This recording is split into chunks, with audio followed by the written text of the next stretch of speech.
개혁신당 이준석 대표 나오셨습니다. 어서 오십시오. 네, 안녕하세요. 네, 이제 다시 대표님이 되셨습니다. 예, 위원장님에서. 제 인생에 제가 취임사에서 밝혔지만은 무슨 초대 당 대표를 2번이나 하는지. 영광 아닙니까? 아이고. 아니 참. 근데 현장에 그렇게 인산인해였다고 사람들이 제가 어제 개혁신당 홈페이지에 들어가서 보니까 거의 악오라더구만요. 그래서 저희는 재밌게 놀고 있습니다. 예, 의견이 뭐 굉장히 많은데 아주 꼼꼼하더라고요. 당원들이 뭐 몇 분에 9시 반에 갔는데 자리가 없어가지고 이럴 거면 뭐 담당 뭐 이렇게 비판하니까 또 뭐 돈도 없고 뭐 이해를 해줘야 된다 사람도 없고 막 저희는 별별 얘기가 다 나오더라고요. 저희는 굉장히 놀라고 있습니다. 모든 단계에서. 저희가 동원 안 했거든요. 다 자발적으로 와주시고. 네. 예, 그래서 정당 편하게 하고 있습니다. 원래 정당 하면 제일 힘든 순간이 동원이고. 네, 그렇죠. 제일 돈 많이 들고 시간 많이 들고 주변에 면상하는 게 동원인데 그거 안 해도 되니까 너무 편합니다. 의원회관 정문까지 줄을 섰다면서요? 예, 2바퀴 둘러서 이제 줄을 섰죠. 그러니까요. 사실 그런 거 노사모 이후에 잘 보지 못하던 풍경인데 하여튼 창당 대회 하고 나니까 또 느낌이 좀 다르실 것 같아요. 준비할 때랑 또 지금 단계에서 또 준비해야 될 거랑 또 느낌이 많이 다르실 것 같은데 좀 어떠세요? 그렇죠. 이제 그런데 여의도를 잘하는 사람이거나 정치 고관여층이야 이 창당 과정에 의미를 부여하겠지만은 또 여기까지는 뭐 일반 대중은 별로 관심이 없는 경우도 있어요. 그래 뭐 당 만든 거 아니야? 이 정도까지. 그럼 그 다음에 뭘 할 것이냐에 있어서 오히려 저희가 창당 대회 직전에 이야기했던 지하철 무임승차 같은 정책 방향 같은 거 그런 게 오히려 저희는 앞으로 하고 싶은 거죠. 네. 그러니까 보니까 상당히 지금까지 6개 개혁과제가 발표됐나요? 그러니까 상당히 논쟁 지점들이 많고 그동안 보면 뭐 사람을 중심으로 친소관계를 규정하는 것에서 정책 중심으로 좀 한번 제대로 된 논쟁을 해보자 이런 차원에서 진행을 좀 하고 있는 건데 오늘 9시 20분에는 아마 뭐 발표돼요? 네, 김용남 의원이 금태섭 의원이랑 같이 이제 정책 발표를 할 겁니다. 아직 합당도 안 했는데 저희가 공동으로 연구한 정책이 있어가지고 검찰 개혁에 대해 가지고 검찰 개혁. 예, 그래서 제가 알고 있는 내용. 특활비 문제인가요? 특활비는 아직 안 건드렸습니다. 특활비는 어제 단독 보도가 나왔던데. 특활비는 검찰만의 문제는 아니라 가지고요. 따로 다룰 거고요. 저희가 우선 검찰의 수사 관행이라는 걸 개혁하기 위해서 우선 공수처 폐지를 공동으로 공약하기로 했고요. 공수처 폐지. 왜냐하면 공수처에 지금 뭐 실적이라는 것이 전무한 상태이고 그리고 오히려 공수처 여기 계신 분들 좀 마음 아프겠지만은 공수처에 대한 여론이 안 좋아졌어요. 그건 사실이고 그리고 이제 2대 공수처장을 뽑는 상황인데 사실 그렇게까지 뭐 하려고 사람들이 달려드는 것 같지도 않고 공모를 한다 해도 뭐 그런 여러 가지 문제가 있기 때문에 저는 오히려 특수부의 대폭 축소를 이제 저희가 주장하고요. 그리고 뭐 여러 가지 형사 관련 개혁안들을 이번에 김용남 의원이 내려고 합니다. 두 전직 검사가 내놓는 건데 둘이 연수원 동기더라고요 또. 그래요? 연수원 동기. 김용남 의원이 사실 너무 일찍 돼가지고. 이거 훨씬. 태섭이 형 그러긴 하는데. 예. 근데 공수처 폐지와 관련해서는 조금 이론의 여지가 좀 있을 수도 있는데 예컨대 사실은 검경 수사권 조정이 이렇게 진행되다가 중간에서 막 이도저도 아닌 상황이 그냥 떠버리는 이런 상황이 되긴 했는데 사실은 이 검찰이 이 수사권을 독점하다시피 하고 수사와 기소를 둘 다 가지고 있는 것에 폐단을 좀 없애는 차원에서 수사와 기소를 좀 분리하는 식의 접근도 대안으로 나와 있는데. 그런데 그저께 이제 또 모 민주당 계열 인사가 인터뷰한 걸 보면은 경찰도 못 믿겠다라고 이제 얘기를 한 게 있어요. 그러니까 이제 보통 경찰은 인사 문제 때문에 그 당시에 집권당에게 좀 우호적이다라는 인식을 갖고 아마 검경 수사권 조정을 하려고 했던 것 같은데 검사는 검사대로 이제 여든 야든 가리지 않고 민주당을 싫어한다 뭐 이런 관점과 더불어서 있었던 것 같은데 지금은 검찰이 친정부적이라는 생각과 더해가지고 민주당 입장에서는 경찰도 정권 눈치 본다는 생각하는 것 같아요. 그러니까 민주당 딱한데 그런 소리를 하면 안 되는 게 검경 수사권 조정이 진짜 어떤 합리적 조정의 의미였는지 아니면은 우리에게 불리한 수사를 하지 말아달라는 주장이었는지 이제 그렇게 메시지가 혼입되면 안 되거든요. 그렇죠. 저는 오히려 계속 민주당이 일관되게 수사와 기소의 분리를 이야기한다면은 저는 뭐 그거는 뭐 긍정적으로 받아들일 국민이 많아졌다 오히려 예전보다 네. 윤석열 정부 거치면서. 그런데 지금 와가지고 경찰도 못 믿겠다 이래버리면 이거는 진정성이 의심받을 수밖에 없다. 그런 생각입니다. 그래서 저는 굳이 이제 신당의 입장이라고 한다면은 그런 어떤 공수처 같은 좀 옥상옥 개념에 옥상옥이 아니라 그냥 조직을 만든 것 자체가 실패였다고 이제 인정받는 상황이라 저는 봅니다. 그런 경우는 좀 없어져야 되고 수사와 기소의 분리에 문제 있어가지고는 지금 특수부 수사가 과도하다는 인식 자체는 국민들한테 있는 것 같다. 대신 검찰이 수사 지휘권 정도는 복원해도 괜찮을 것 같다는 얘기가 나오는 게 일선 경찰의 부하가 너무 과해졌습니다. 그러니까 수사 경찰을 충분히 충원하는 것도 아니고, 그러니까 수사 경찰을 충원한다는 의미는 예를 들어 경찰 중에도 수사하는 인력 중에 변호사 출신이 많아지고 이런 절차가 선행돼야 되는 거거든요. 근데 그런 것도 사실 제대로 진행되지 않고, 그래서 지금 일선의 혼란이 너무 심하다는 생각을 좀 하고 있습니다. 맞습니다. 그러니까 좀 제도 설계를 꼼꼼하게 해서 정치하게 해서 뭐 과정이 좀 어렵더라도 결론을 낼 수 있는 방안이 돼야 되는데 지금 그렇죠. 중간 단계에서 막 흐트러져 가지고 한국형 FBI는 도대체 어디로 간 건지 완전히 실종돼 버리고 뭐 그런 상황이 아닌가 싶습니다. 그렇죠. 이런 등등에 대해서 오늘 개혁안이 또 나오는군요. 제가 이 얘기 좀 여쭤볼게요. 빅텐트 골든 타임은 이미 지났다. 떴다방 빅텐트 말고 비빔밥을 만들자. 이제 이런 제안을 하신 걸로 전해지는데 빅텐트의 골든 타임이 이미 지났다는 것은 그 행간의 의미는 뭘까요? 저는 이런 생각해요. 국민의당이라는 당이 2월 2일 날 창당이 됐었거든요, 예전에 2016년에. 근데 그때는 이미 뭐 여러 세력이 모여서 이제 뭘 빅텐트를 한다 이런 의미 아니었고, 그러니까 3번 번호 하나 이제 만드는 과정이었는데도 그 정도면은 준비가 다 끝나야 되는 겁니다. 근데 지금 저희는 어제부로 이제 창당 요건을 다 갖췄지만은 그제부로. 그런데 나머지 이제 창당하겠다는 세력들을 보면은 일정을 창당 자체를 2월 5일 정도로 빠르면 잡고 있는 것 같아요. 그럼 필증 나온 데까지 한 2월 한 10일쯤 될 테고, 그럼 바로 설이거든요. 그러면 이때 그러면 그거 나오자마자 또 통합을 한다는 것도 그 당에 계신 분들한테는 좀 당황스러울 거 아닙니까? 창당 후 합당. 창당 직후에 합당론이 들어가는 것도 그러면 왜 창당했냐 이렇게 나올 거 아닙니까, 국민들이. 그러다 보니까 이 일정 자체가 좀 이상하다, 제가 봤을 때는. 그게 그래서 그 일정에 그런데 다 늦춰가지고 우리가 뭘 할 수 있는 것도 아니고. 그러니까 그거 기다려서 그거 합친다고 우리가 빅텐트 되는 건 아니다. 그거 했더니 스몰 텐트 될 수도 있다. 그러니까 저희 입장에서는 개혁신당이 이제 주도적으로 먼저 지지율을 올리고 그 제3지대 파일을 늘리기 위한 적극적 행동들을 하겠다 이런 의미입니다. 근데 사실 중요한 것은 저는 지지율인 것 같거든요. 그리고 합쳤을 때 시너지가 나느냐 마느냐.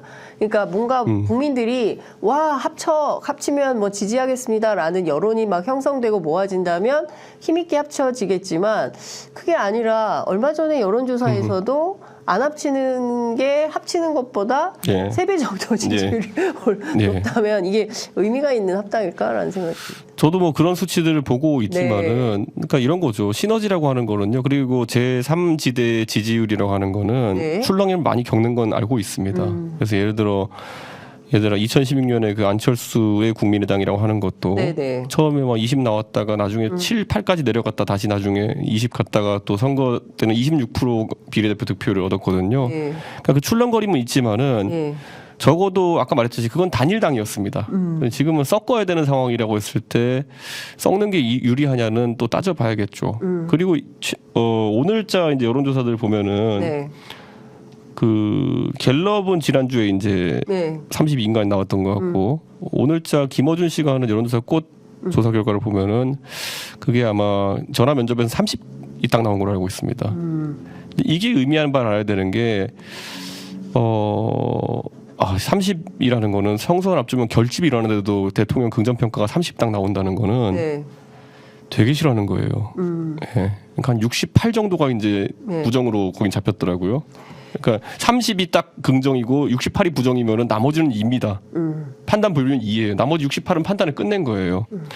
그럼 평균 68이면은 뭐 영남에서 한 반반 나올 테고 수도권에서는 거의 뭐 75% 가까이 이제 부정일 텐데 이 상황에서 저는 정상적인 선거가 아니라 보거든요. 네, 지금은. 그러니까 평상시와 비슷한 유형의 정상이라는 표현은 그런 보수와 진보가 대충 한 5대5 상황이 되는 상황이 아니라는 거거든요. 지금은 그럼 신당 입장에서도 어떻게 지향점을 잡고 스스로를 분류한지가 굉장히 중요합니다. 네. 네. 평소 같으면 우리는 뭐 개혁 보수입니다. 우리는 새로운 보수를 하겠습니다. 예. 그게 아니라 지금 냉철하게 수도권이나 이런 데 민심은 뭐냐면 너 보수? 난 평생 보수 안 뽑아. 이런 정도까지 갔다는 거예요. 평생 보수 안 뽑아. 그러니까 그런 수준까지 갔어요. 지금 보면은 난 이제 보수라 그러는 사람들 다 진절머리 나는 거. 예, 어떤 유형의 보수 때문에 지금 이제 개혁 보수 성향이고 뭐 이런 관심 없는 거예요. 사실 아니, 간밤에 일어난 일을 보면 정말 그 얘기 좀 이따 하겠지만. 그러니까 보수를 예를 들어서 윤석열의 보수와 이준석의 보수가 다르게 보일 정도면 이미 지지층인 거예요. 네. 근데 제가 이제 보면 항상 정의당 분들한테 그 뭐 식사 자리에 가서 농담으로 얘기하는 게 뭐냐면은 네. 초록은 동색이에요, 막 이런 거 하거든요. 보면은 네. 정의당하고 민주당이 뭐가 다른지 사실 보수에 있는 사람들은 관심이 없고 구분도 못 해요. 그런데 그 똑같은 리버스로 이제 봤을 네. 때는 그래 윤석열의 보수와 그래 이준석의 보수가 뭐가 다른 데를 구분할 수 있을 정도면 적극적 유권자고 네. 그럼 선거라는 거는 적극적 유권자의 몇 배나 되는 소극적 유권자에게 소구해야 되는 것인데 네. 굉장히 어려운 지형이긴 합니다. 그게. 네. 그러니까요. 그러니까 예를 들어 그런 거잖아요. 탄핵 때 예를 들어서 홍준표라는 대선 후보가 갑자기 나와가지고 20%대 뭐 좀 중반 정도 얻었는데 그때 그러면은 나머지 그러면 보수가 절반이라 했을 때 나머지 보수였던 사람들의 파일을 네. 유승민이라는 사람이 흡수했느냐. 아니거든요. 유승민 한 6 나왔거든요. 그러니까 나머지는 또 이제 안철수한테 붙었던 거죠. 네. 네. 그러니까 저는 이런 게 선거 앞두고 지형으로 우리가 조심스럽게 봐야 되는 거죠. 어제 발표된 여론조사 보니까 네. 중고등학생들이 네. 누구를 신뢰하느냐 네. 물었거든요. 네. 대통령이 꼴찌예요. 네. 그거야 뭐 당연한 거 아닌가요? 옛날에 노무현도 아니 근데 너무 심하게 차이가 많이 나서 그러니까 제가 보기에는 전반적으로 학생들 중학생들까지도 이런 판단을 했다는 것은 이번 선거에서 국민의힘에게 굉장히 유리한 지형은 아닌데 어제 간밤에 벌어진 사건을 보면 정말 납득할 수가 없는 수준까지 좀 가고 있는 거 아닌가라는 생각이 좀 드는데 이 대목에서 잠깐 그 얘기 좀 하고 넘어갈게요. 네. 어떻게 보셨습니까? 지금 상황을 종합하면 첫 번째 이관섭 대통령 비서실장이 한동훈 위원장한테 가서 김건희 여사와 관련된 등의 이슈를 제기하면서 그만두라고 얘기했고 뭐 그만두지 않겠다라는 입장을 공식적으로 또 발표를 했어요. 언론 입장문으로. 저는 그거 보고 이제 대통령을 잘 아는 그리고 한동훈 위원장을 잘 아는 모 인사가 네. 저한테 이렇게 얘기하기를 이관섭 실장을 보냈다는 의미는 저거는 약속 대련이라는 의미다 이렇게 얘기하더라고요. 이관섭을 보냈다는 것은 약속 대련이다. 네, 왜냐하면 윤석열과 한동훈 사이에 만약에 윤석열이라는 사람이 한동훈을 속된 말로 혼내거나 예. 아니면은 싫은 소리 할 일이 있으면은 예.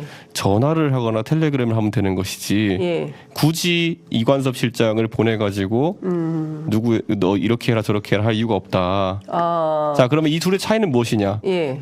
전화로 만약에 윤석열 통해 한동훈 위원장 전화해가지고 예. 너 요즘 마음에 안 들어 이랬으면요. 전화로 가게 되면은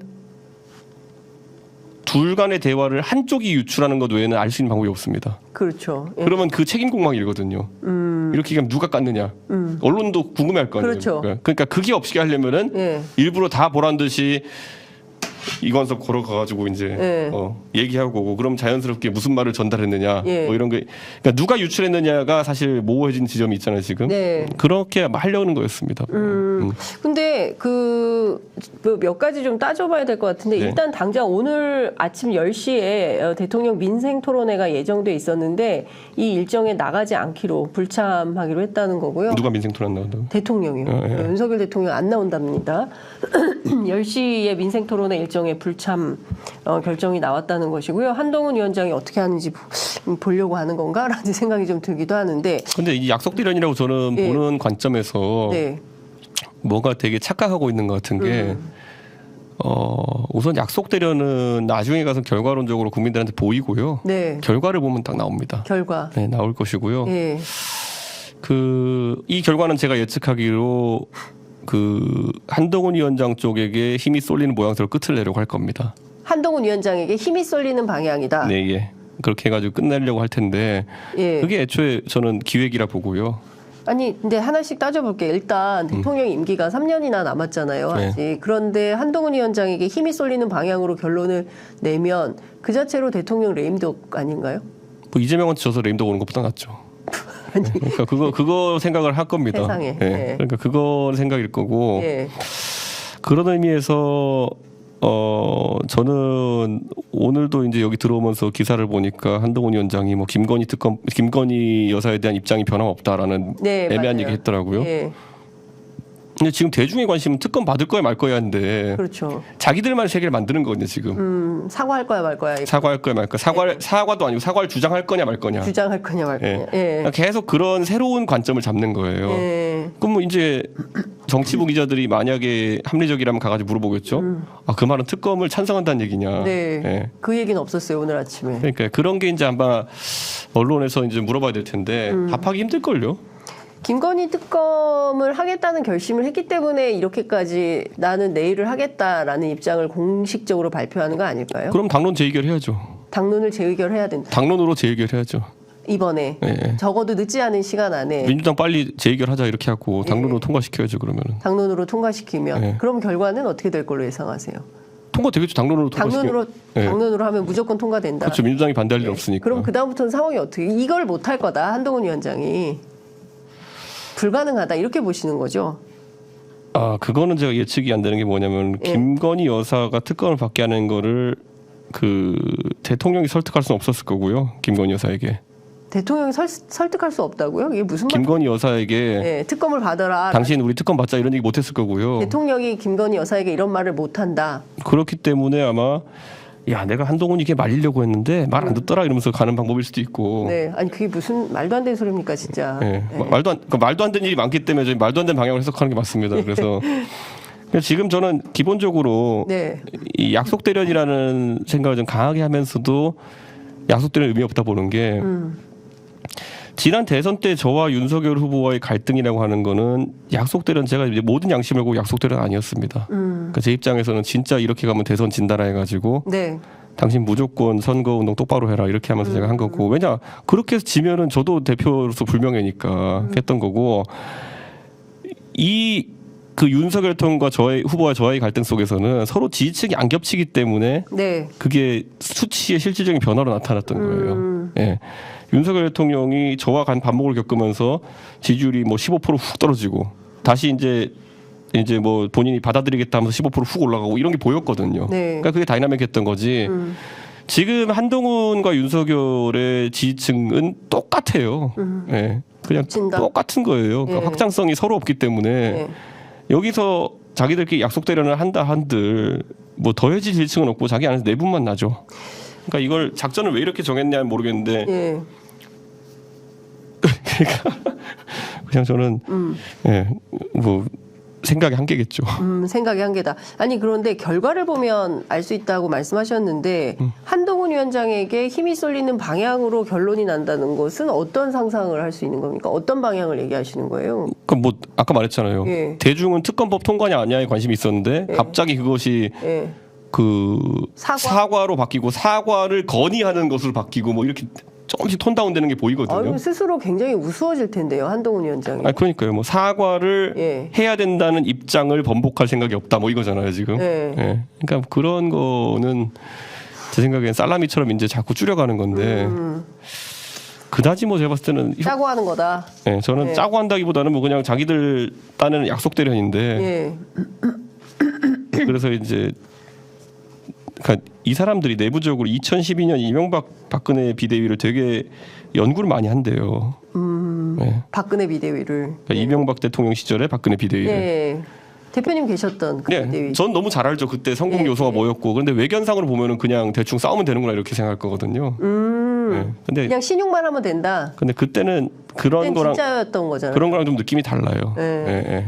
그리고 박근혜와 한동훈은 다르고요. 예, 그렇기 때문에 그거 하려면 이렇게 해서는 그렇게 효과가 많지는 않을 거다. 대표님 저 이것도 여쭤보고 싶어요. 지금 보면 당 내부가 친윤과 친한파 이렇게 갈등하고 있다고 하거든요. 그러니까 예컨대 지금 뭐 이용 의원, 최춘식 의원 등이 나서서 의원들 전체 게시판에 단톡방에 글을 올려서 김건희 여사 특검 뭐 이 명품백 받은 문제를 어떻게 해결하는 게 좋겠냐를 가지고 이 방향이 옳다라고 주장을 하고 있다는 거잖아요. 그게 이제 그런 갈등이 본격화될 수 있을까요? 아니면은 뭐 싹 다 정리가 어느 방향으로 정리가 될 것 같으세요? 저는 그렇게 네. 아무리 싸우는 척해도 제가 네. 어제 페이스북에도 올렸지만은 그냥 중국집에 전화기 2대 있는 느낌밖에 안 난다. 중국집에 전화기 2대다. 아까 제가 말했잖아요. 그 대통령 지지율 30% 나오고 있는 현실에서 딱 30 나오고 있는 상황에서 그 30을 가지고 자기들끼리 친윤이니 친한인이 갈라 싸우고 있는 거고. 네. 그거는 제가 봤을 때 지금 상황에서 옛날로 치면은 친박 시절에 보면 친박이냐 친최경환이냐 아무 의미 없는 그런 거 갖고 싸우고 있는 거예요. 그러니까 저는 이거는 대중적으로 봤을 때 얘네는 초록은 동색이야 그냥 이렇게 보이는 거죠. 네. 그러니까 크게 뭐 이것 때문에 바뀔 일은 없다. 선거 구도가. 그렇구나. 그러면 지금 상황에서 원래 이들은 언젠가는 또 친 김기현이었던 적이 있던 사람들이에요. 그렇죠. 그냥 집에 가면 태극기 인공이 다 있는 사람들이에요. 그냥 뭐가 어떤 탱크가 오냐에 따라 가지고 그냥 깃발 들고 이거 흔드는 사람들이거든요. 그러니까 크게 뭐 문제 없다. 그런데 지금 뭐 대체로 언론의 관점은 이게 약속 대련이라고 보기에는 너무 진도가 많이 나가서 결과적으로 오늘 한동훈 위원장이 최고위원회의에서 어떤 멘트가 나올지는 모르겠지만 그 멘트에 따라서 상당한 각을 세우는 상황이 벌어질 수도 있겠다. 대통령을 향해서 한동훈 위원장이 각을 세우는 상황도 벌어질 수 있겠다. 이런 전망도 있더라고요. 그 약속 대련이라고 하기에는 너무 상황이 밤사이에 급변하고 있다. 이런 비판도 있던데. 원래 약속 대련일수록 메시지가 셉니다. 네. 이런 거잖아요. 약속 대련이 뭡니까? 태권도를 할 때 네. 약속 대련을 하면요. 내가 너의 머리에다가 풀스윙으로 발차기를 하겠어. 그러니까 오히려 약속인 거죠. 근데 실제 대련이면은 예고도 없는 상황에서 머리에다 풀스윙으로 날릴 수 있겠습니까? 그거는 네. 그 가드를 안 올릴 텐데. 그러니까 그건 오히려 섬찟하죠. 그런데 오히려 약속 대련인 걸 알면은 풀 발차기를 하죠. 네. 원래 약속 대련 때 메시지가 더 셉니다. 한 위원장이 이 얘기한 건 어떻게 보세요? 그 위원장 입장이 뭐냐 이렇게 사퇴 요구에 대한 입장이 뭐냐 그러니까 오늘 아침에 뭐라고 얘기했냐면 4월 10일 총선이 우리 국민과 이 나라 미래를 위해서 정말 중요하다고 생각한다. 그래서 거기까지 모든 것을 아낌없이 쏟아붓겠다는 각오로 이 자리를 섰다. 선민후사하겠다. 사퇴 요구 거절했기 때문에 구체적인 얘기는 하지 않겠다. 뭐 이런 입장을 밝혔거든요. 그러니까 이것은 사실상 뭐 조만간 한동훈 위원장이 뭐 그만두게 되거나 이런 상황은 없다 이렇게 봐야 될까요? 저는 애초에 그만둘 일이 없어 보인다니까요. 처음부터. 네, 약속 대련인데 왜 그만둡니까? 이게 지금 서로 머리에 풀스윙 날릴게 하루 뒤에 이거 지금 예고하고 지금 가는 거기 때문에 네. 네. 나는 머리로 발차기를 할 테니 너는 그걸 막아라 이렇게 하고 가는 거기 때문에 지금 중요한 프레임이 여러 개가 있잖아요. 첫 번째 도이치모터스 특검, 김건희 여사 특검이 하나가 있고요. 또 하나는 명품백 논란이 있고요. 또 하나는 남북관계 문제까지도 본인이 개입하겠다라는 것도 하나 있고 네 번째는 금융위원회 인사청탁하는 듯한 뉘앙스의 저 영상만 보면 말이죠. 이런 등등의 이슈들에 대해서 그냥 사과 문제 하나로만 퉁치고 넘어가려고 했을 때 그 부분에 대해서 국민들이 그냥 넘어가긴 어렵잖아요. 지금 제기하고 있는 것은 특검인데 그 밖에 다른 이슈들도 많이 있고요. 지금 이미 지지율이 3대 7이면은 그렇게 백약이 무효인 상황이라니까요. 지금 이게 백약이 무효다. 지금 이게 그 계속 제가 말씀드리잖아요. 그 지난 2014년 이후로 모든 선거에서 보수는 어르신들 흔들리지 않게 하기 위한 거로 선거 캠페인을 짜왔어요. 네. 김종인, 이준석 그 체제 빼놓고는요. 보세요. 2014년 그때 이제 절하면서 그 비 맞으면서 이렇게 뭐 읍소하는 캠페인 한번 한 다음부터는요. 뭐 나라를 지켜주십시오 이런 거밖에 안 해요. 급기야는 2016년 탄핵이 들어오면서 2017년 이후로는 그 2018년 이렇게 가면서 태극기 부대가 등장하죠. 네. 그러니까 그런 식으로 해가지고 우리가 새가 많아 보이게 계속 군중 동원 집회를 해야 되는 것이고 네. 지금도 보면은 이미 3대 7 정도의 그 여론 지형이면은 굉장히 어려운데 그걸 막아서기 위해 가지고 한동훈이 가는 데는 구름대 같이 인파가 모여든다를 기사로 내기 위해서 노력하는 거 아니에요 지금? 그렇죠. 그러니까 그냥 이거로 근데 버틸 수가 없어요. 제가 이걸로는 버틸 수가 없고 그럼에도 불구하고 지금 이 안에서 자기들만의 세계에서 이렇게 하면 될 거야라고 어떤 기획을 상정하고 계속 가고 있는 것이다. 아니, 결국은 약속 대련이고 한동훈 위원장이 승리하는 그림을 만들어줄 거다. 그래가지고 영웅 한번 만들어보려고 하겠죠. 왜냐하면 지금 자기들이 아무리 봐도 한 달 동안 돌려봤는데 그 당원 계속 모아가지고 당원이나 지지자들 모아가지고 으쌰으쌰 하는 거는 더 이상 분위기가 안 뜨거든요. 그거 한 달 동안 신나게 했잖아요. 저 같으면 한 달 동안 정책을 하고 딴 걸 했겠습니다. 그 위치였으면. 근데 신나게 그것만 했는데 기분은 좋아졌는데 지지율은 안 오르잖아요. 네, 오늘 아침 발표된 리얼미터 조사 보니까 국민의힘 지지율이 또 떨어졌더라고요. 그러니까 한동훈 현상, 한동훈 효과는 없다. 이렇게 봐야 될 것 같은데 그래서일까요? 그 오늘 아침 심평 변호사가 한동훈 위원장 스스로 물러나라. 이런 주장을 또 하고 있습니다. 소위 친윤계가 앞장서서 한동훈 그만둬라 이런 요구를 하고 있는 걸로 보이거든요. 저는 대통령이 굉장히 위기의식을 가져야 될 것이 대통령이 30% 지지율로 총선을 치른다라는 게 무슨 의미인지 자기는 감이 안 갈 거예요. 수도권 전멸이 무엇인가라는 걸 이제 느껴야 되는 거거든요. 수도권 전멸. 지금 어떻게 저렇게 감이 없을까라는 생각을 하는데 사실 대통령쯤 되면은 굉장히 많은 정보가 들어오거든요. 근데 분석 능력이 없는 거예요. 지금 제가 냉정하게 말씀드리면요.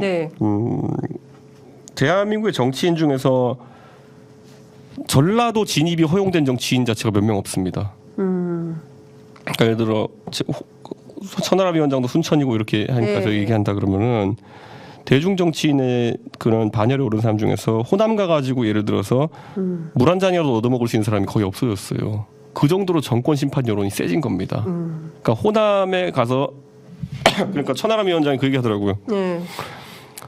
대표 옛날에는 가면은 내가 순천에서 그래서 인기가 좋고 이래가지고 뭐 천하람이 이번에 나오면은 뭐 이번에 될 수도 있어 막 이런 얘기 듣고 이렇게 했는데 요즘은 순천이나 이런데 분위기가 야 이번엔 무조건 윤석열 정부 심판이다. 그래가지고 제일 센 놈한테 몰아주자 이쪽으로 가고 있다는 거예요. 그거가 체감이 될 정도면요. 그 출향민들한테는 더해요 수도권에. 근데 이거는 일반적으로 서울 강북 지역은 한 30% 이상이 호남 출향민인 경우가 많기 때문에 그 표가 한 그 표 중에 20%라도 보수 쪽에 얹히지 않고는 보수가 선거 치를 수 있는 방법이 없거든요. 근데 그게 왔어요. 대통령 죽어도 모를 겁니다. 선거 지기 전까지는.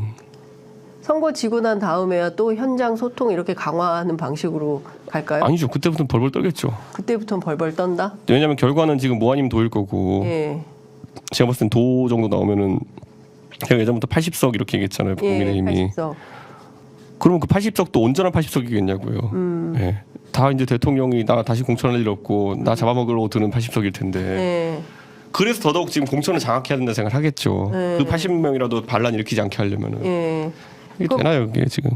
그럼 결과적으로 총선 이후가 더 문제다 이렇게 돼 있네요. 제가 재밌는 얘기 하나 해드릴게요. 제가 얼마 전에 포항에 이제 출마하는 저랑 가까운 지인인데 국민의힘으로 나가려고 그런 것 같아요. 제가 연락드려가지고 포항에 지금 뭐 후보들 많이 돌아다닙니까 그랬더니만은 22명 돌아다닌다.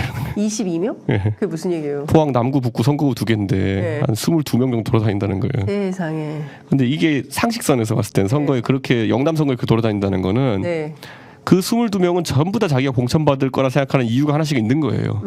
그 안에 보면 뭐 내가 모 인사와 친하다부터 시작해가 다 있겠죠.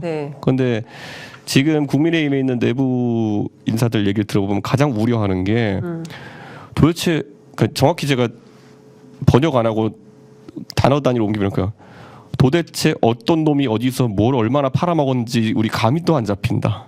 도대체 어떤 놈이 어디서 얼마나 팔아먹었는지 감이 안 잡힌다. 판다는 게 이제 돈 받고 팔아먹었다 이런 좁은 의미의 게 아니라 어디 가서 소위 말하는 입에 발린 소리로 너 공천 받을 수 있을 거야 같은 소리를 하고 다녔는지 감도 안 잡힌다.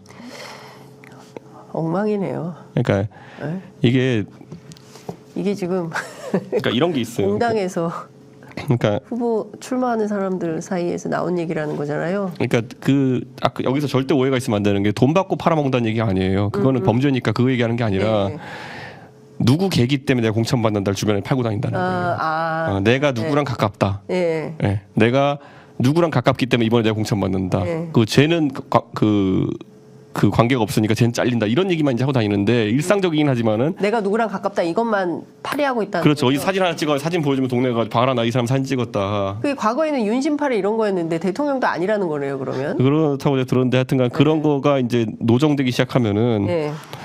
아니 그리고 저는 또 재밌는 걸 봤더니 또 강신업 변호사께서 건희사랑 회장직에 복직하셨다고 특집 인터뷰 하셔야 되는 거 아닙니까?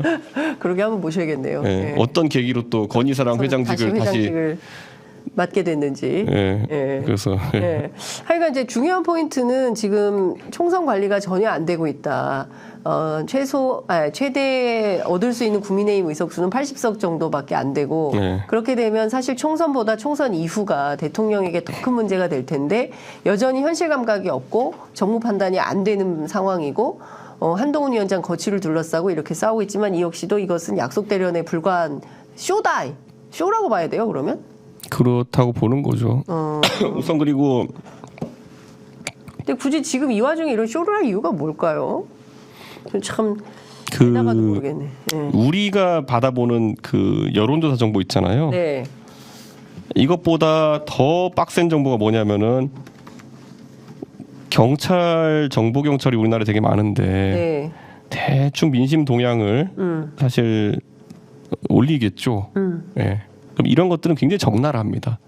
우리가 보통 어떤 기업이나 이런 데서 우리가 보면 자신들의 상품을 조사할 때 FGR 해가지고 네. 포커스드 그룹 인터뷰 같은 걸 해가지고 이렇게 해서 몇천 명씩 조사해서 몇십 명씩 조사해가지고 이제 올리잖아요. 네. 근데 정보 경찰들은 그게 업인 사람입니다. 네. 그렇기 때문에 네. 이분들이 무슨 뭐 정치 정보를 수집하려고 했다 그런 것도 아니고 그냥 돌아가는 민심을 보면 그냥 알잖아요. 뭐 가게 하는 사람들이 힘들어한다 뭐 이런 거 이런 정보만 다 취합해도 원래 대충 선거 판세는 알게 돼 있거든요. 그러니까 우리가 뭐 30인이 20인이 이거는 경마식 그냥 여론조사고 네. 그걸 아는 거죠 지금 이제 서서히. 알겠습니다. 방금 전에 국민의힘 최고위원회의가 있었는데요. 그 한동훈 위원장의 모두 발언이 지금 들어왔는데 종합해 보면 핵심은 민주당 비판밖에 없습니다. 그러니까 본인 거취라든가 뭐 등등에 대해서는 하나도 나온 게 없고 민주당이 가짜 뉴스 만들고 있다. 뭐 이런 비판. 그다음에 이제 운동권 특권 세력 청산이다. 이번 총선의 시대 정신은 운동권 특권 세력 청산이다. 이제 이런 주장을 했습니다. 그리고 이제 약속대로 그리고 방금 전에 네. 김경률 비대위원이 대구 경북 의원들에게 사과하고 윤재욱 원내대표에게 사과한다는 발언을 했네. 아, TK가 공작이라는 것은 TK적 시각이다라고 그렇죠. 지난주에 그 인터뷰 JTBC 인터뷰에서 주장한 데에 대해서 사과했다는 거죠. 네, 제 거침없는 발언이 문제된 적이 있었다. 더 정제된 얻어서 총선 승리만 매진하겠다. 약속대로 맞네요. 맞아요. 네. 네, 맞아요. 때로 맞네. 네. 그러니까 여기서 김경률이라는 사람도 이렇게 속된 말로 꼬리를 내리고 이제 이렇게 하는 모양새는 네. 네, 저는 애초에 김경률 비대위원 입장에서도 상당히 모멸감 느껴야 되는 게 네. 본인이 원래 제가 알기로는 송파갑에 출마하게 하려는 움직임이 있었다 그래요. 송파갑. 네. 네. 그런데 여기서 이제 자기는 할 줄 알고 있었는데 이거가 아니라 마포을을 대단한 배려인 것처럼 주려고 했다는 거 아닙니까? 네.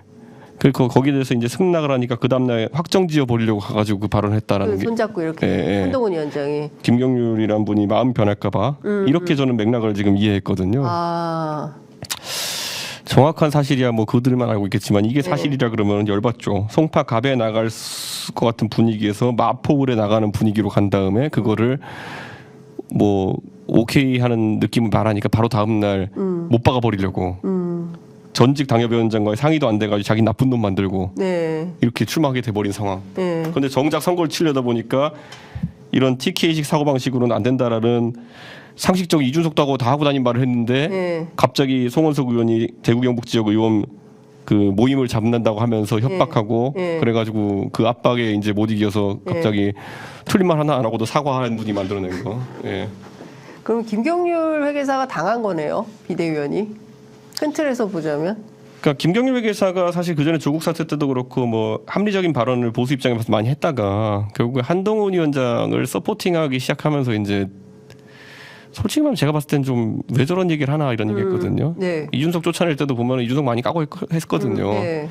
이제 인생에 좋은 경험 하시니까 예, 이제 좀 느끼시는 게 많겠죠. 지금 김경률 비대위원이 느끼는 게 많을 거다. 인생에 좋은 경험이고 다 예. 이건 어쩔 수 없다. 겪어봐야 예. 되고 예. 예, 이번에 마포를 나가시면은 아마 높은 확률로 낙선도 경험하시게 되고 예. 그러면은 그 다음부터는 본인이 이제 보시면서 항상 제 사람들 왜 저렇게 사나 했던 그 가끔 이제 또 당에서 또 부르면 또 태극기 집회도 나가고 뭐 이런 자유한국당 원외위원장의 삶이라는 것이 어떤 건지를 그렇다고 또 바로 튀면 튀었다고 또 이제 욕할 것이고 네. 앞으로 한 특별한 변고가 없는 한 마포을은 계속 민주당 우세일 텐데 네. 한 2번, 3번 경험하시면서 네. 이렇게 또 인생의 경험을 쌓는 밖에 없다. 예.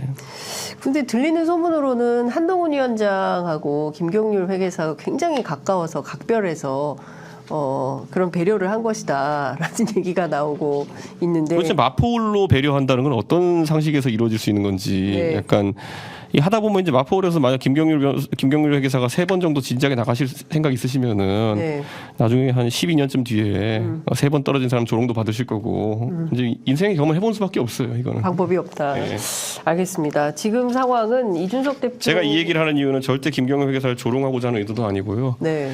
지금 싸워야 될 때지 그거 지금 여기서 꼬리 내리고 가면요 그렇게 순탄하게 하시는 겁니다. 지금 싸워야 될 때다. 지금 싸우셔야지 안 그러면요 네.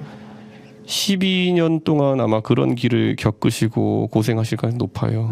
예, 지금 저는 이해할 수가 없어요. 다 원래 정치 처음 시작해 보면요, 아이 뭐 국회의원 선거 3번 떨어진 놈 또라이지 뭐 이런 생각 하고 해요. 예. 예. 근데 본인이 받은 지역구가 어딘지 생각해 보시면 알겠습니다. 하여간 한동훈 위원장 관련된 것은 이 정도 여쭙고요. 제가 이것 좀 여쭤볼게요. 김종인 위원장이 삼지대 합쳐지면 50석에서 60석도 가능하다. 각자 쓸데없는 욕심 부리면 안 된다. 좀 다 내려놓고 네.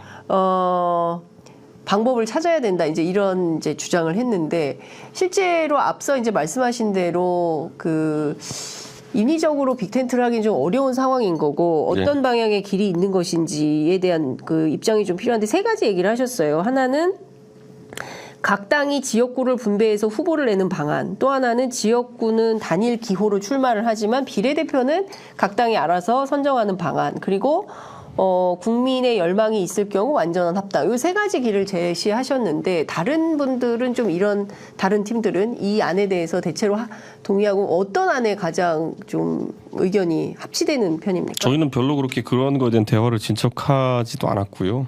에? 네, 그러니까 그냥 그래도 상시적으로 모임. 근데 언론에서 물어봐서 저는 그 세 가지의 방법이 있다라고 원론적인 얘기를 한 거고요. 네. 당연히 물어보면 세 가지가 있죠. 네. 근데 제가 뭘 선호한다는 얘기를 하지도 않았고. 예. 근데 뒤집어 말하면은 그들이 선호하는 것이 만약 창당이라 그러면은 네. 개별 창당을 왜 하는지는 잘 모르겠어요. 예.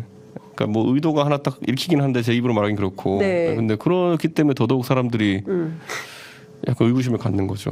예.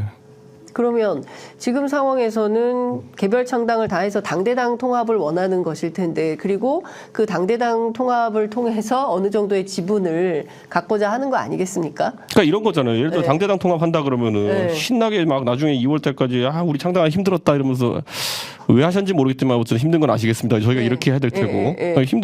우리 힘들었으니까 우리도 이제 인정해줘야 돼. 네. 그러면 또 뭐가 나오냐면은 니네 이제 그러면 우리도 동등하게 이제 가면서 당명은 새로 만들자 뭐 이렇게 해가지고. 네.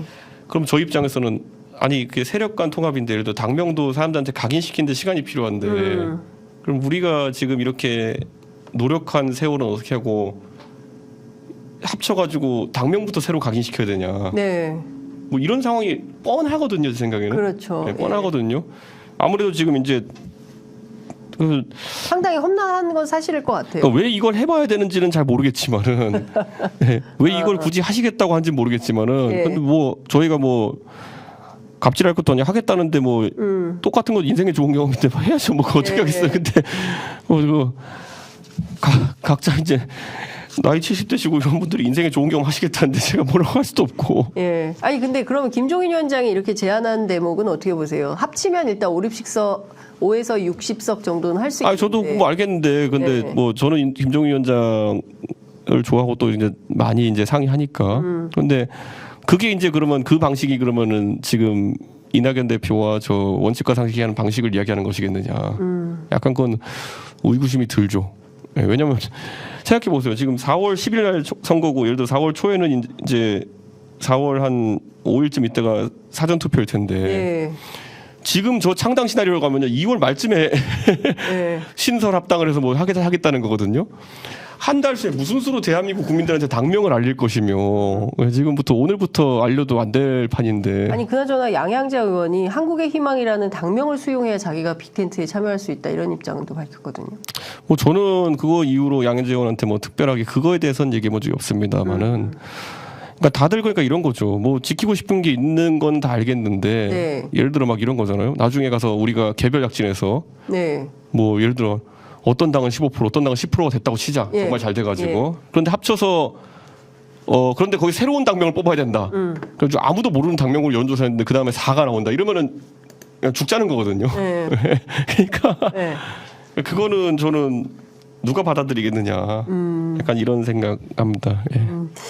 자, 이것 좀 여쭤볼게요. 지금 말씀해 주신 대로 이낙연 전 대표하고 어떻게 할 거냐가 사실은 제일 큰 관전 포인트이기도 한 것 같아요. 개항을 출마하는 건 어떻게 제안도 하셨고, 그 다음에 원칙과 상식 측에서는 그러지 말고 광주로 좀 출마를 하셔라. 그런데 이낙연 전 대표는 워낙 엄중한 분이시니까 뭐 특별한 입장을 안 밝히고 계시고, 앞서 이제 총선 불출마 선언을 했기 때문에 이 기조를 바꿀 가능성이 있을까 싶기도 한데 어떻게 보세요? 저는 뭐든 하셨으면 좋겠어요. 뭐든 했으면 좋겠어요. 저도 개항 출마하라는 것도 아니고 저라면은 지금 상황에서 개항 출마했을 거다라고 얘기했는데 왜냐하면은 이낙연 대표가 아무것도 안 하고 있는 겁니까? 뭐든 했으면 좋겠다라는 얘기는 무슨 얘기예요? 그러니까 적어도 한 달 동안에 이제 이낙연 총리 측에서 얘기했던 뭐 그냥 얘기하자면 한 달 반 전쯤에 얘기했던 탈당의 명분을 만드는 기간을 갖겠다.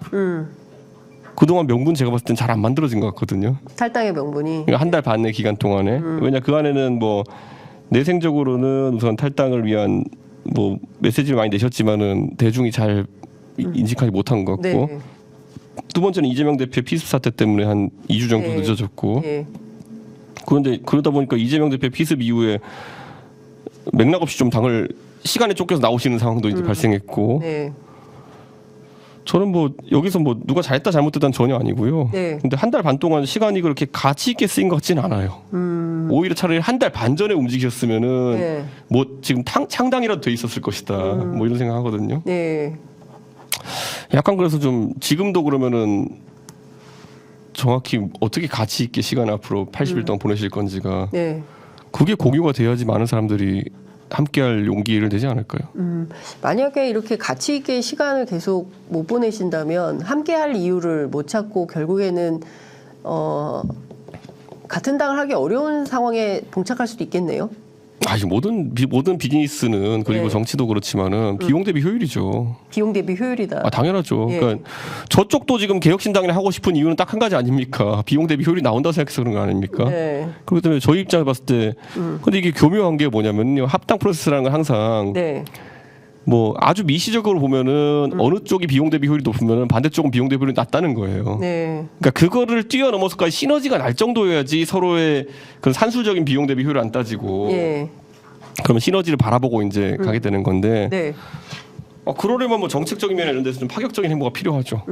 아니 뭐 계란을 맞더라도 호남에 좀 가서 지역 행보를 하고 정면 승부를 해야 된다라고 지난주 방송에서 말씀하셨는데 호남의 민생 투어를 떠나셨습니다. 그 이낙연 대표가 지역구 출마는 주의 깊게 듣고 있지만 호남 민생 투어는 일단 출발을 하겠다. 일단 한번 그 호남 지역을 돌아보겠다라는 결심. 이건 좀 뭔가 하려고 하는 걸로 뭐 평가해줘야 되는 거 아니에요? 전혀 부정적으로 평가할 의도는 없고요. 그런데 예를 들어 제가 뭐 자꾸 이제 시어머니 같이 얘기하는 게 좀 하긴 한데 그 어제 이제 광주에서의 청년과의 대화 이런 걸 이제 하셨더라고요. 그런데 이제 만약에 합당이나 이런 거나 고민 중이시라고 하면은 연대 고민하시면 호남을 다독이는 것 첫째요. 둘째로는 적어도 이준석 주변에 있는 사람들이 어떤 주장과 철학을 내세우면서 정치를 했는지도 한번 보셔야 될 거예요. 저희는 청년이라는 단어를 그렇게 좋아하지 않습니다. 예. 청년 파리하는 것도 싫어하고요. 뭐 청년을 위한 뭐 하겠다 이런 거 너무 앞세우는 것도 싫어하고요. 예. 사실 그러다 보면은 우리가 항상 여의도 두시 청년이라는 사람들만 꼬이게 돼 있는 것이고. 그래서 저는 너무 의식적으로 청년 얘기를 하시기보다는 진짜 호남 얘기 하셨으면 좋겠어요. 예. 잘 안 맞는 거 아니에요? 그러니까 제가 그냥 같이 하기엔 조금 어려움이 있는 거 아닙니까? 솔직히 말하면. 그러니까 이런 거잖아요. 그러니까 오히려 이낙연 총리님이 호남 출신으로서 예. 그리고 뭐 굉장히 거꾸로 보수인 사람들 중도적인 색채가 좀 있으시고 그리고 또 신중하시고 이런 것들이 저는 나쁘진 않다 봐요. 근데 지금은 이제 너무 신중하다고 해서 제가 엄중낙연까지 가시면 안 된다고 얘기한 적이 있지만은 네. 적어도 호남에서 그런 게 좀 돋보여져가지고 아 그래 역시 이재명 대표가 갖추지 못한 걸 또 이낙연 대표는 가지고 있지 이렇게 생각하는 여론이 좀 일어났으면 하는 생각인데 네. 너무 약간 그러니까 그래서 저는 이제 예전에 보면 손학규 대표가 이제 민심 탐방할 때 네. 그것 때문에 뭐 잘 됐냐는 두째치지만 손학규 대표하면 떠오르는 사진들 몇 개 있거든요. 뭐 탄광에서 맞아요. 시커멓게 하고 예. 있는 것도 있고 운동화 푸르는 사진도 있고 그리고 그 등목하시는 사진도 있고 예. 손학규가 왕사마귀 먹는 사진이라는 것도 있어요. 아 그래요? 왕사마귀 먹는 사진? 나 그거 못 봤다. 그거 한번 찾아서 올려보면 되게 웃긴 게 손학규 왕사마귀 검색해 보면요. 예. 손학규 대표 뭐 옥수수인가 뭔가 뜯어먹고 계신데 그게 사마귀가 생겨가지고 예. 뭐 왕사마귀 먹는 손학규 이래가지고 그것도 젊은 층에 되게 유명해진 사진도 있고 그렇거든요. 근데 궁금하네. 저는 그거 제가 손 대표님 나중에 모시고 일도해봤지만은 네. 저는 굉장히 학자풍이 많이 났던 손 대표님의 이미지를 개선시키는 게 도움 많이 됐어요. 네, 그래서 손 대표님이 그거 이제 하신 건 굉장히 도움이 됐다 적어도. 네. 그 다음부터 이제 사람들이 젊은 세대가 손 대표를 재밌게 보면서 그래서 이제 그 다음부터 이제 뭐 손학규 징크스 이런 것도 이제 약간 밈화되고 뭐 손학규가 뭐 하면 뭐 북한이 미사일 쏜다 이런 것도 네. 하고 그래도 잘 이제 받아들여졌던 건데. 물론 손 대표님은 그 얘기하면 별로 안 좋아하지만 손학규 징크스 얘기하면 근데 저는 되게 재밌다 봐요. 근데 그런 것들 몇 개 밈을 좀 그러니까 이낙연 총리 같은 경우에도 보수층에서는 네. 이재명 대표와 맞섰던 민주당 내 대선 주자라는 이유만으로 굉장히 호감이 있는 사람들이 있어요. 이미지로는 뭐 탁월하시죠. 그렇죠. 네. 그래서 뭐 어떤 사람들은 이재명 대표가 이상한 소리 한번 낙사드다 뭐 이런 얘기도 하고 이낙연 사드가 그걸 네, 격추한다 이런 얘기도 하고 근데 그렇게 자발적으로 젊은 세대가 뭐 밈을 만들어내고 하는 거를 즐기실 필요가 좀 있는 거거든요. 근데 그게 아니라 너무 청년 여러분, 여러분의 얘기를 듣겠습니다. 네. 그리고 나서 대답은 이제 뭐 네. 오늘 잘 들었고 네. 선처하겠습니다. 뭐 이렇게 가 이거는 약간 네. 안 맞다. 개혁신당류의 정착은 잘 안 맞는다. 그러니까 저는 약간 좀 애매하긴 해요. 저도 이제 딱 집어서 이제 말 안 하려고 하는 게 하면 시어머니 같은 느낌이 들 테니까 안 하려고 하는데 뭔가 개혁신당류의 이런 젊은 보수나 이런 사람들이 뭘 생각하는지를 좀 구체적으로 공부가 그쪽 팀에서 돼야 된다 네. 생각합니다. 알겠습니다. 저는 사실 이번에 발표된 공약 가운데 가장 주목해서 보는 것은 65세 이상 네. 지하철 무임승차 폐지입니다. 이낙연 전 대표가 함께 있었다면 그거 안 돼. 그런 거 발표하면 안 돼. 이렇게 막았을 것 같다는 생각이 좀 들거든요. 안 그래도 하고 나서 뭐 100원 택시가 내가 했던 거다 뭐 이렇게 하시더라고요. 아, 그래요? 전남도의 100원 택시는 저는 뭐 예전에도 제가 긍정적으로 한 몇 년 전에 언급한 적이 있지만은 네. 잘하셨습니다. 그렇죠. 네, 잘하셨습니다. 근데 그것과 그게 이제 사실 100원 택시가 지하철 무임승차 대안이 될 수는 없거든요. 그렇죠. 네, 그러니까 그게 전남에서나 먹히지 서울에다가 100원 택시 해놓으면은 난리 나죠. 그러니까요. 그러니까 이게 어쨌든 이 문제에 대해서 예.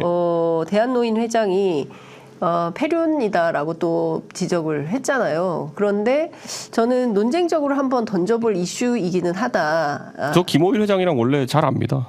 아 그래요? 저 새누리당 국민의힘 대표할 때는 또 네. 김호일 회장님이 또 잘해주셨어요. 근데 이제 신당하니까 어떤 이해관계에서 문제가 생기니까 이렇게 각을 세운다 이렇게 보시는 건가요? 김호일 회장님과 대한노인의 가장 큰 관심사는 네. 우선 대한노인회가 약간 지금 그냥 사단법인 같이 그냥 되어 있고 법정 그건 아닐 겁니다. 그래서 그거 문제에 대해서 굉장히 풀어내길 바라고 계시고. 네.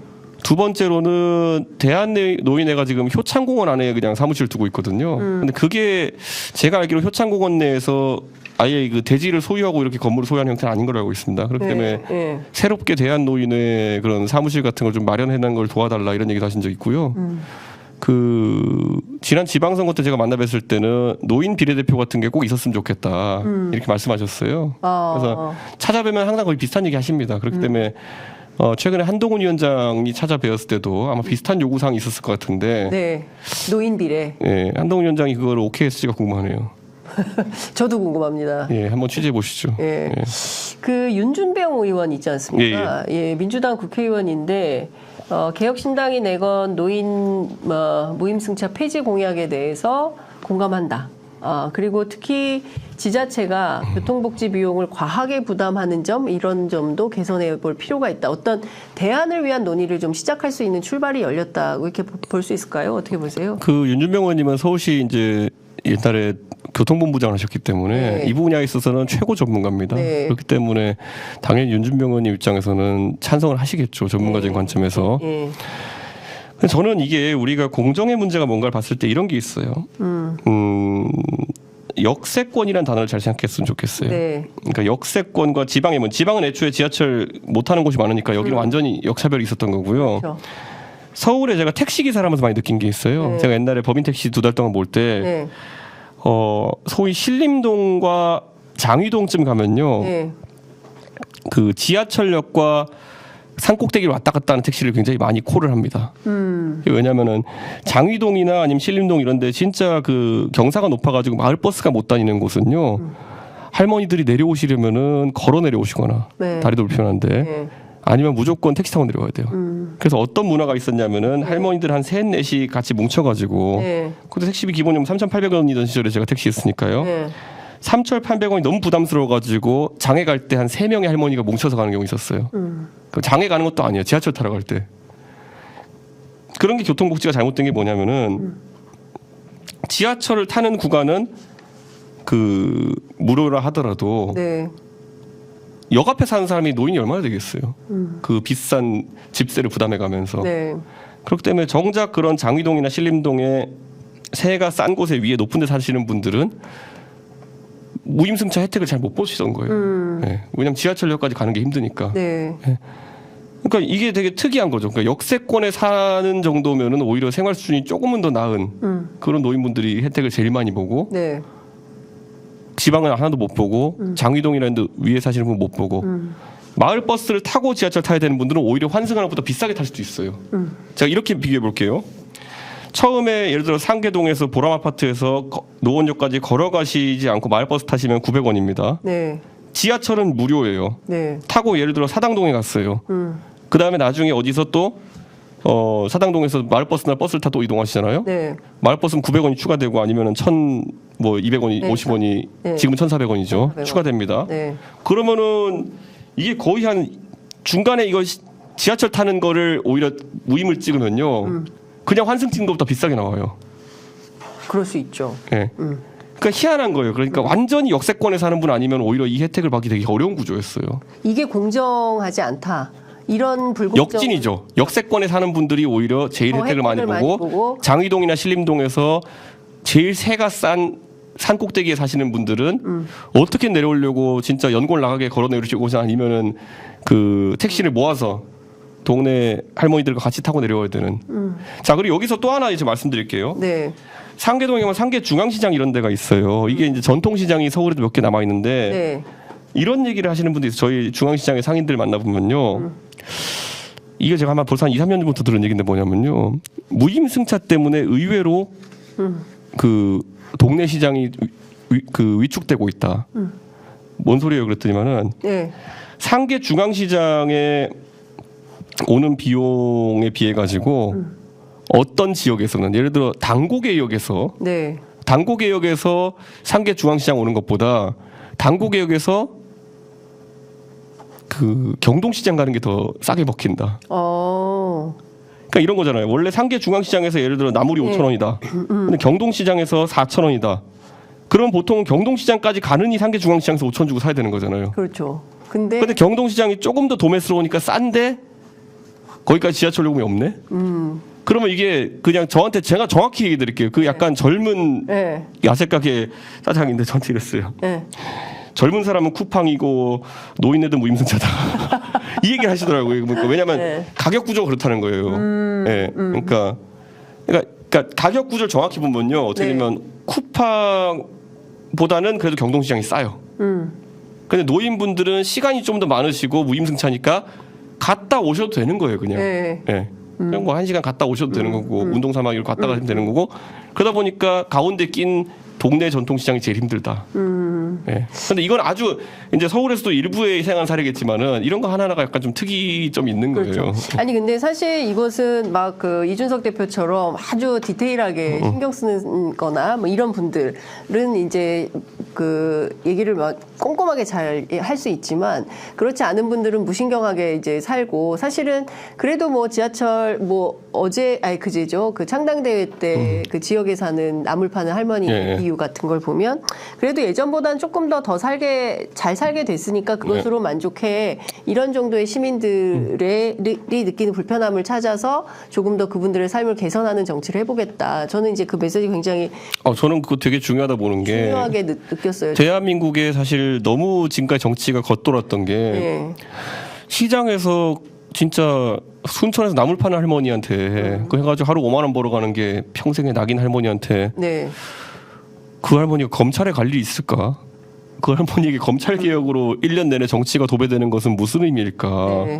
그리고 김건희가 나쁜지 이재명이 나쁜지 윤석열이 나쁜지가 그 할머니의 삶에 무슨 의미가 있을까? 그러니까 사실 국민들은 그 얘기를 하고 있는 거예요. 그러니까 정쟁 위주로 뭐 날마다 신문 지면을 도배를 하고 있지만 내 삶을 바꿔주는 이슈에 대해서는 잘 얘기를 안 하고 있거든요. 아니 얘기를 한다 하더라도 선거 때뿐이에요. 선거 때는 표 받으러 와서 뭐 이것도 하겠다 저것도 하겠다라고 하지만 실제 선거가 끝나면 언제 그랬냐는 듯이 다 없던 이슈가 되거든요. 그러니까 그러니까 그것에 대한 어떤 책임이 좀 그런 개혁 이슈도 좀 내야 되는 거 아니에요? 그렇죠. 말하면 반드시 지키는 그런. 저는 굉장히 중요하다 보고 그래서 이거 말고도 이제 여러 가지 개혁 이슈들을 많이 꺼내고 싶으면서 아까 말했던 건 방향성이라고 하는 거는 공정이라는 게 옛날에는 뭐 우리가 얘기했던 입시 공정 같은 거 있고 이렇게 좁은 의미의 공정을 얘기했지만은 복지나 이런 것들도 공정의 가치에서 한번 따져봐야 된다. 저는 이런 생각했다니까요. 의료나 이런 것들도 저희가 항상 지금 서울에 있는 국회의원들이 탁상공론으로 지방의 의대를 세우고 거기서 뭐 이렇게 해서 지방의 양질의 의료기관을 설립하고 안 된다니까요. 냉정하게 안 된다니까요. 저는 솔직히 말하면은 제가 예전에 책을 쓸 때 작년 초에 어떤 생각도 했냐면은 이제는 발상의 전환이 완전 필요한 거예요. 그러니까 저는 예를 들어 지방에 있어서 저는 몇 조 원을 들여서라도 한 군데 또는 두 군데 굉장히 좋은 종합병원을 하나 세워야 된다는 생각했어요. 어디냐? 오송역 바로 앞에. 오송역. 네. 그러니까 제가 하는 많은 말들 지금 아까 말했던 뭐 무임승차도 그렇지만은 처음 들으면 되게 이상해 볼 수가 있어요. 근데 한번 조금만 생각해 보시면요.